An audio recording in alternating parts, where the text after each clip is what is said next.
It's so stupid, it's positively brilliant. The Brilliant Idiots Podcast.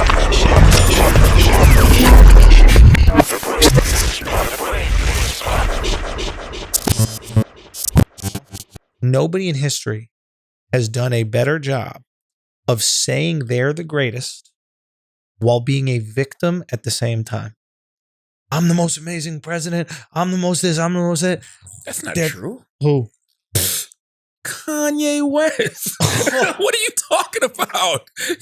They're the same person. Oh. It's Kanye. By the way, most You understand what I'm saying? I get exactly what you're saying. Break it down, though. Yeah. Most narcissists are that, though. Narcissists. What the fuck did I say? That was some girl used to fuck. That's a Disney movie that's not coming out. Narcissists.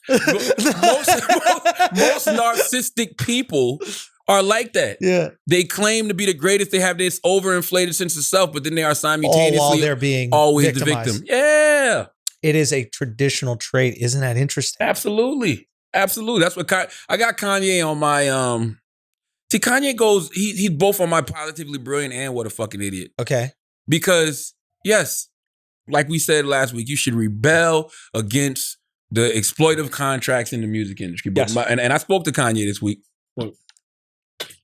And I told Kanye, I said, yo, I hope that this conversation you're having isn't a self-serving conversation. And right? what's his reaction to that? But I explained why. I said, because, yes, very true. These record contracts are exploitive, right? But what you're not telling people is that you negotiated with Def Jam Universal 4 different times and you chose the money over your masters every single time. And you're not telling people that you own the masters of Yeezus in every album of yours after that. And you're not telling the people, which you finally did say, that you own your artists on Good Music Masters as well, at least a half of them, right? Yeah. It's like, yo, if you're going to have this conversation, tell the whole truth. Put it all on the table. Yeah. You know what I'm saying? If you took the money over the masters because at the time you wanted to, I don't know. You needed some money. He was broke. You wanted to do something. You wanted to buy a house. You wanted to stunt. Whatever the fuck it was. I don't know. Who knows? Who knows what your reasonings were? Yeah. But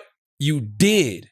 So let's have that conversation. Yeah. Because like I said, and I said this to him, the same way you said slavery was a choice, people can flip your words on you and say signing these record deals is a choice too. And I just want him to have the whole conversation. Yeah.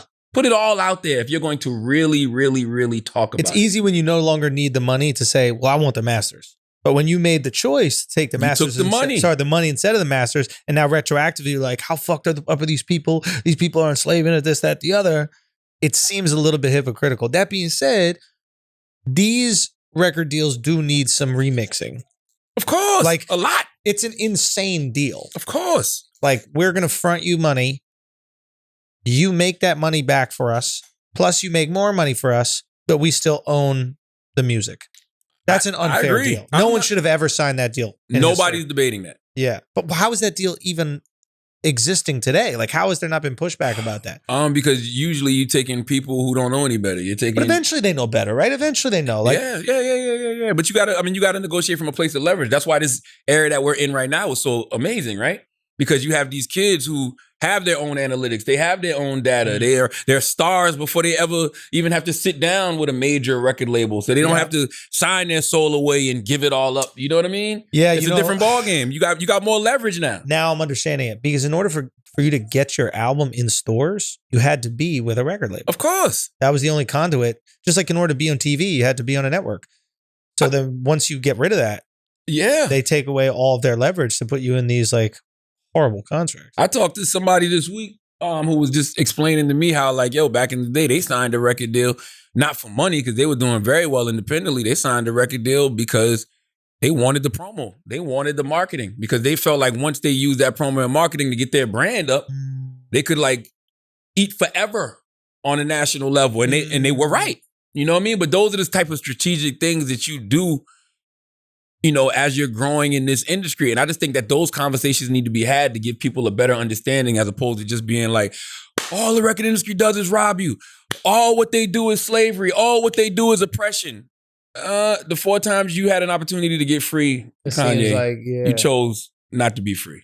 Right. You know what I'm saying? And you did negotiate a situation to where you got, Yeezus and everything else after that. So it's not like you don't know how to negotiate. And I'm fine with you even now trying to go back and get your old masters, but just tell the people the real story. I need every detail to be told. Like, don't use, because it's law 12 in the 48 laws of power, if I'm not mistaken. Look this up if I'm wrong, Alex, but I'm pretty sure law 12 is use selective generosity and honesty to disarm your victim, right? So that's what you do. You give them a little bit. You tell them, like, I'm in a bad, that's it, it's law 12, I'm in a bad contract. And you even let them see some of the contract, knowing people can't read contracts. Because if they can read contracts, they can see that you own some of your masters. You know what I'm saying? And they can see that you signed this contract when you were 30-something years old, so you should have known better, right? So you use a little selective generosity and a little selective honesty, right? To just get over on people. And people just eat that shit the fuck up. They're like, oh, he's telling us the truth. Look, he's telling us that he's fighting for us. He got over on, they're getting over on him, yada, yada, yada. I think that's whack. I think it's self-serving. Yeah. I'm always curious of people who like fight for the people but never put anybody on. Kanye's put some people on. He's put a lot of people on, but he's doing. But what happens is we get in these positions and we start using the same oppressive tactics that we're fighting against. And I want every artist on Good Music, Big Sean, Tiana Taylor, whoever else, designer, hold Kanye to that tweet he posted where he said he's giving you back 50% of your masters. Yeah. I don't know if that shit can be used in a court of law or what, but hold him to that. And I want a report on that in the next month, 2 months, 3 months. I don't know how long it takes to give somebody their masters back. Why should it take long? It shouldn't take long, but hold him to that shit. Because that should have been a thing from the beginning, right? Yeah. If you're fighting against people oppressing you and wanting your masters back, sitting the first thing you think, well, I got all these kids kidnapped and put in the basement. Shouldn't I let them go first before I go out here and start fighting against child trafficking? Yeah. You know what I'm saying? Like, this shit is weird. It's really... Well, that's how you know that it's retroactive. Right? That's how you know it's, how can I serve me? And then people call him out. He's like, oh, shit, I do have to button that thing up right there. Yeah. And furthermore, it adds to his leverage. Right? You can't ask for your masters back before you ask for the masters of the people you represent. You gotta be the change you want to see. Exactly. But most importantly, getting them their masters back, maybe you lose a few $1 million total. Getting your masters back, oh yeah, that's tens of millions of dollars in perpetuity. You're gonna make way more money when you got your songs than you will with designers. But now now you can really stand on the words you're speaking. That too. You know what I'm saying? But he stands to make way more off of his masters than off of theirs. Is what I'm trying to say. So of course you're gonna fight for that. Now, if he was in the opposite situation, if he was a record company that cannot make money without owning a piece of somebody, I don't think that he's relinquishing that shit. Say it again. So, for example, like he has his masters that he can acquire and make so much money off of. Yes. If he never had any of his own shit, I don't think he's giving back theirs. Oh yeah, okay, I see what you're saying. Yeah. If you're just an executive, exactly. Yeah, if he was just an executive, like, is Diddy giving back shit, or does Diddy own people's masters? I'm not exactly sure. I'm sure he does. He probably owns people's masters. I don't see him giving that shit back. I'm sure he does.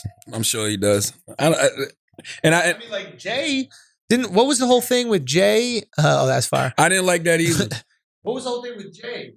It was some bullshit. It was a bullshit ass meme that somebody made online, and Kanye retweeted it, and he didn't say it wasn't true. He just simply said, "Hey man, don't cause division between me and my brother." I asked him about that, as well, and it's just like, he don't know if it's true or not. You know what I'm saying? But it's just like that. But my point is, don't retweet that. You know what I mean? But when I saw the retweet, I knew what it was. It's just like, that's him taking a shot.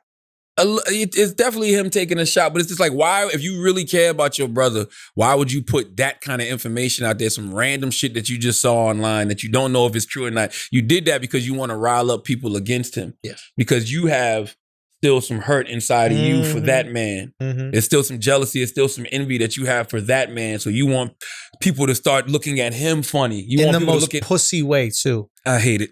You shrouded it in support. That's the most pussy shit right there. I hate when people shroud criticism in support. I hate it. You know what I'm saying? Like, oh no, I really support it. I got you. We got to fight for this, whatever. All while you shitting on it at the same time. It's cowardly. Don't be a fucking pussy. Just man up, stand behind your words. If you don't like Jay, then call it out. Don't cause division with my brother that I want you all to know and that he retweet sold a my fake shit. meme. Yeah. outta here, dude. And I do agree Kanye definitely needs to be on the board seats of Adidas and Gap. Yeah, fight for that. That's dope. But that should have been fought before you did a deal with them. 100%. Don't sign the deal. This is the thing. If you sign the deal and you don't live up to your standards, you don't give money back. Right? If I'm an NBA player, I sign a contract for $40 million for 4 years and I play like shit. I don't go, hey, New York Knicks, I'd like to give you $20 million back. I played like shit. Do I? Yeah. Hell no, right? Yeah. And nobody would ever tell me to. Yeah. I think, Kanye, you understand how fucking valuable you are to a brand, mind-bogglingly valuable. As part of that value, ask for that board seat. Ask for the board seat. 100%. Not only ask for a board seat, ask for positions. Anytime you do a deal with a major corporation, partnership, whatever, if this company is staking their reputation on this partnership with you and y'all are joining forces like this, ask for certain things. Say, I want a black woman in this position. I need to be on this seat right here. Like, say that before you even do the deal. There's nothing that's not negotiable, right? Especially when you got leverage.